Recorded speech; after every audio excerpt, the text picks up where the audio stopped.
കൂടെ പറയാൻ മറന്നുപോയി, നമ്മളിങ്ങനെ അരിച്ചെടുക്കുന്ന ഈ പഴത്തൊലി ബാക്കി വരുന്നത് നമ്മളാണെങ്കിൽ ഒരിക്കലും എടുത്ത് വലിച്ചെറിഞ്ഞ് കളയരുത്.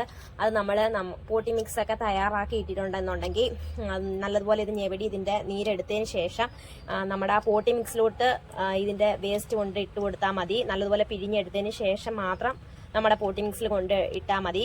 അത് അതിൻ്റെ കൂടെ അങ്ങ് ജീർണിച്ച് ചേർന്നോളും. അത് വലിച്ചെറിഞ്ഞ് കളയരുത്. ഇത് നല്ലൊരു വളമാണ്. നമുക്ക് ചെടികളുടെ ചോട്ടിലിട്ട ചിലപ്പം പുഴുവോ എന്തെങ്കിലും ആയി മാറും. അതുകൊണ്ടാണ് പോട്ടി മിക്സിൻ്റെ കൂടെ ആകുമ്പം അത് അതിൻ്റെ കൂടെ അങ്ങ് അഴുകി ചേർന്നോളും. ഈ ഒരു ഫെർട്ടിലൈസർ 15 ദിവസം കൂടുമ്പം തന്നെ നമ്മൾ അപ്ലൈ ചെയ്ത് കൊടുത്താൽ തന്നെ നമ്മുടെ ചെടികൾക്ക് നല്ല മാറ്റം ഉണ്ടാവും. എന്നും പൂക്കളും കാണും ചെടികൾക്ക്. അതുകൊണ്ട് എല്ലാവരും വേറെ വളങ്ങളൊന്നും ഇട്ട് കൊടുക്കണമെന്നില്ല.